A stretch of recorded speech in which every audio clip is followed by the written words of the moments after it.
Good morning. I am now officially in Georgetown, Colorado. And I ended up in front of this beautiful post office. I was desperately looking for when they built it, but I can't find any here. But this town was founded in the early 1860s, I believe. They found gold in town in 1859, and suddenly people moved into this area to dig for gold. And in a few minutes I will just walk around and look at all these historic and beautiful buildings they still have in this town. So follow me.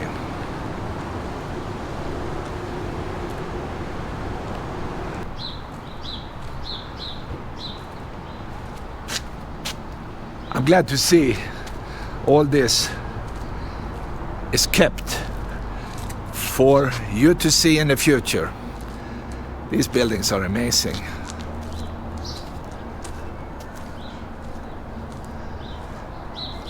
And for some reason, I don't know, they have the flag of Colorado together with the Norwegian flag. And believe it or not, the Swedish flag is right next to the Norwegian flag. That's interesting. Maybe you had people from Scandinavia in this area in the mid 1800s. Georgetown, Colorado.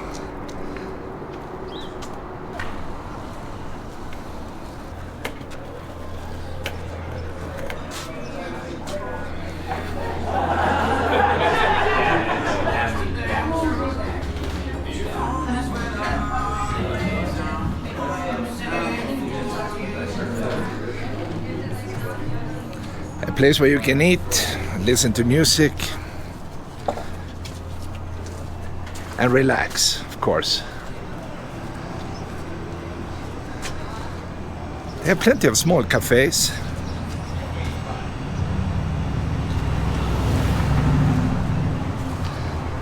And I think many of these tourists coming to town come to Georgetown for two things. They want to see the old buildings, but they also want to take the train ride up to Silver Plume. And this is a good thing. This is a brewery.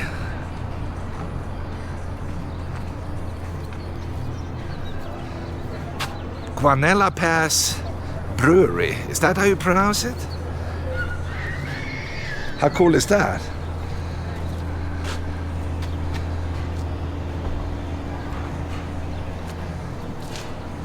There is a stream going right through town, and maybe they pump up the water and make fantastic beer.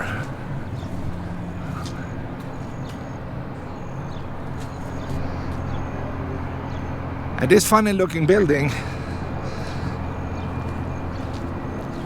is a fire station, by the way. I think I need to be far away in order to catch the real view. Let me see if I can get a better view from below, from this parking place.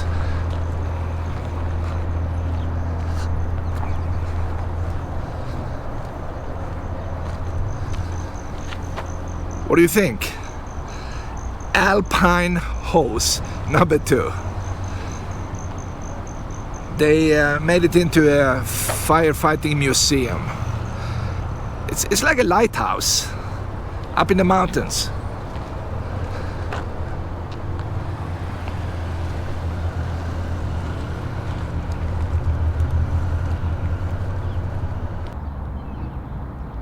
I am completely admiring this building.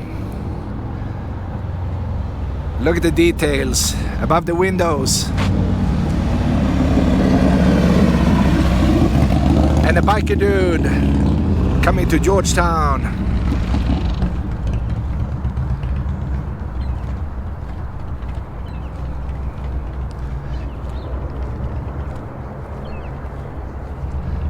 It's a small town.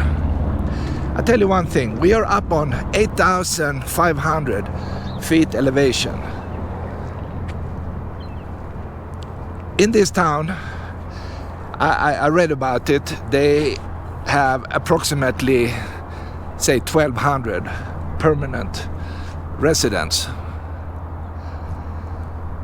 They used to have more when they extracted gold, but in 1864, silver became the dominant metal. So it's fair to say we are walking the streets in a silver town.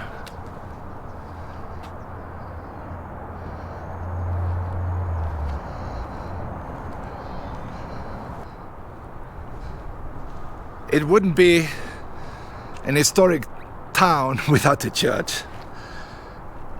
There is always a church in the middle of town. And sometimes there are more than just one.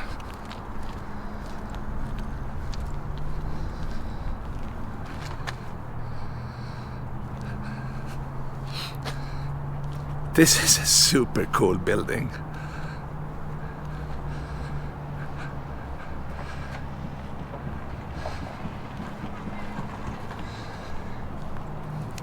A tailor shop.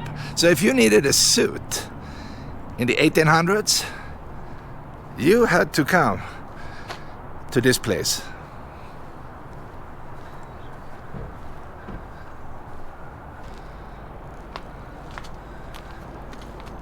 A look back.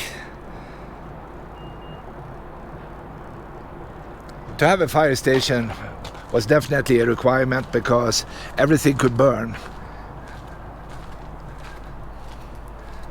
Especially in a mining town.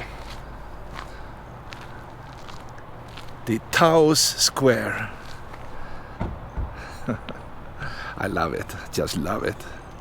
Where should I go? I go back out in the street. There is no traffic, so you can walk in the middle of the street.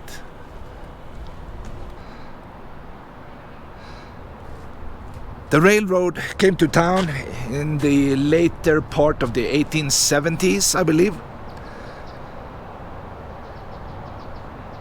And that also meant that more people moved in because it was so easy to come up to an area like this. I mean, how do you walk across the mountains? It's almost impossible. So the train made a big difference. The famous hotel.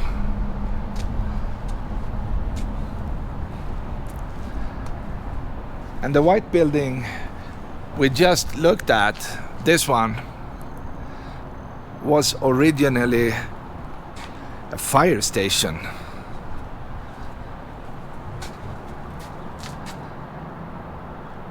They called it the firehouse. Star Hook and Ladder building in 1886. And today the building serves as a town hall.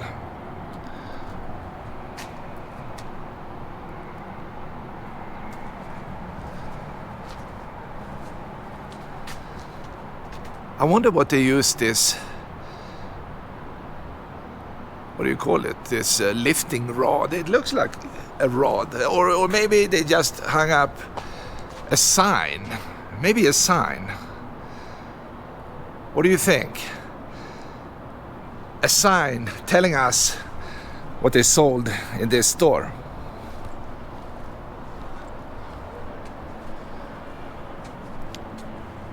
But I think they lost the sign. Like you see higher up, that type of a sign.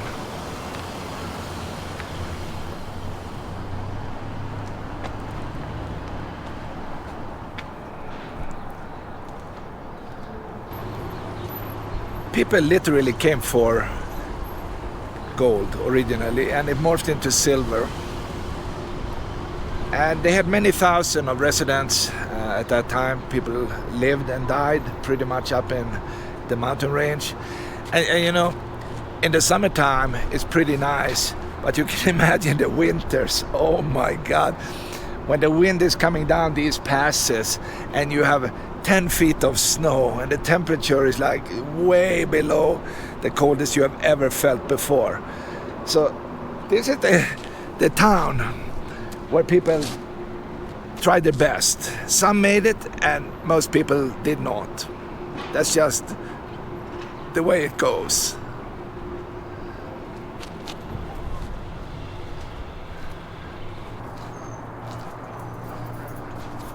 And when you walk these streets, a day like this when the temperature is over 80, then you get really super thirsty. And I'm thinking on that brewery I saw earlier, they might have what I'm thinking of.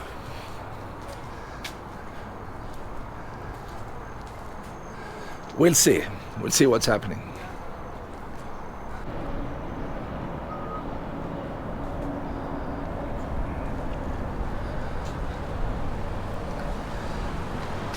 In the early days of town, most buildings were probably brown. They didn't use too much color because they didn't have any money until they found a lot of silver. Let's talk about the silver instead. They found gold too, but they found more silver.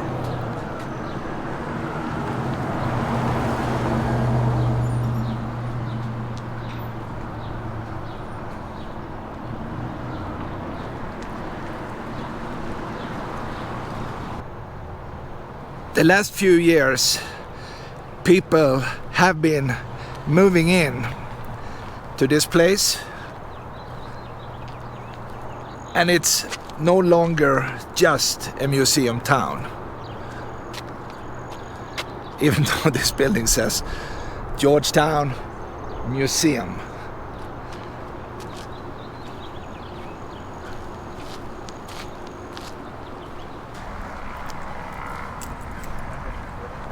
If you had kids in the 1800s, I would say they went to this school. The old school building from 1870, what does it say? Is it 9 or 4? Up there, I can't tell what the last digit is. Looks like a 4. Anyway, it doesn't matter. It's a beautiful building.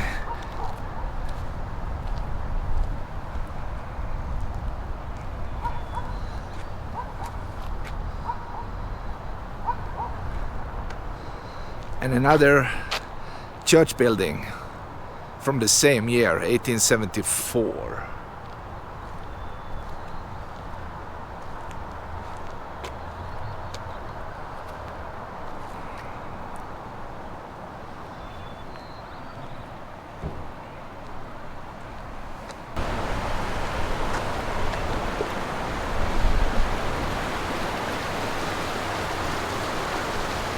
This is the way it should be. Fresh mountain water.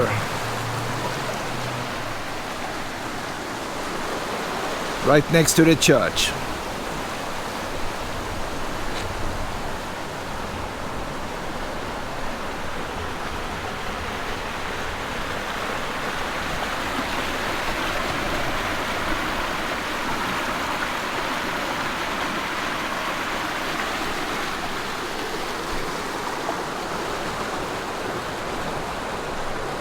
And another church. It looks newer. I will turn around and go back in to town, which is literally 1 block up.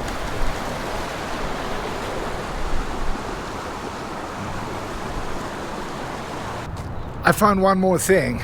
This is the Clear Creek County Sheriff's Office. It's a modern day sheriff station. But I think this building is the old jail. And I'm trying to find a door. Don't they have a door? Oh, the door is on the side.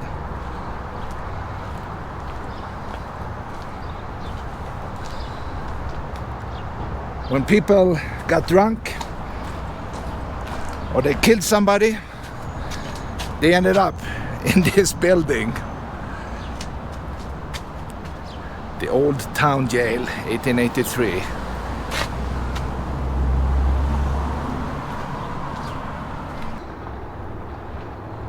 The last building before the train ride.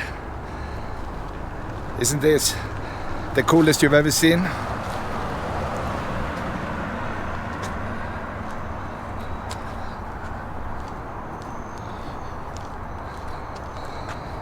(1892), the Corniche House.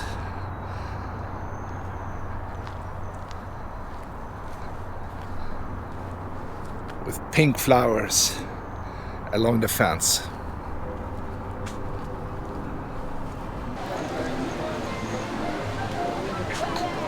If you want to explore Colorado as a real tourist, then this is the place.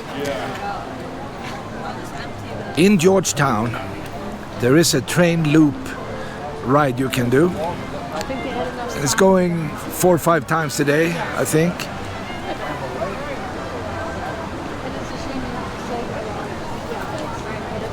And I have a feeling it will go right next to this beautiful stream.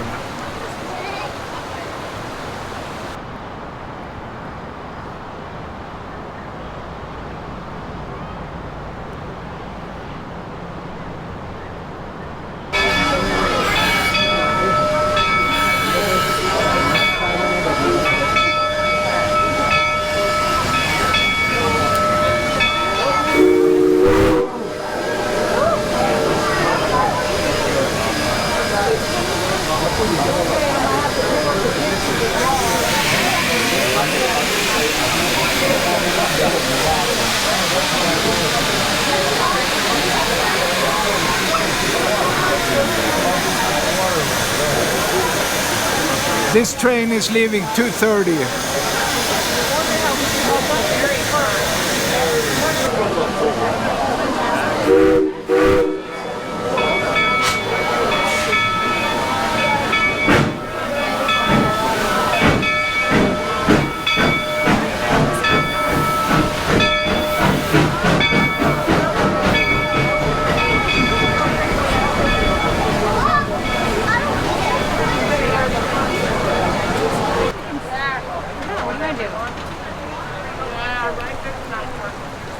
Middle? Which one was the smoother one? Yeah, right. I don't think any of these cars offer smooth rides. They're all pretty smooth. Welcome aboard, everyone. Thank you. Guys, welcome to sit wherever you like on the train. We can back down here for several reasons, though. And if you're thinking we need a running start at the hill, you'd be wrong. Our engine has plenty of power to pull at any point on our line, and our entire line is a hill, except for Silver Plume. We can back down here, though, to give you guys a complete ride over the loop, without backing down underneath the end of to the end of our track, underneath our bridge, where the tracks cross over or loop over each other. You guys would never complete that full 360-degree turn or loop that this railroad is famous for. And thus you folks would just be riding the Georgetown squiggly line. We also back down here to give you folks a great view of the bridge. This bridge is a very near replica of the original. The first bridge was built in the winter of 1883 and 1884 out of cast and wrought iron, and it cost the railroad $250,000 to build. Makes this bridge at least 5 times as strong as the original, which is a very good thing. Because the old-time railroaders used to say that the original bridge would sway side to side and sag in the middle as trains crossed over.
Silver Plume is the end station of this train. They gave us 15 minutes to hang out and check out these beautiful trains and the museum. It's always fun to ride these old historic trains. I know this one is touristy, but you know what? Why not? It was a fun ride. I hope you liked it. So I'll see you next time.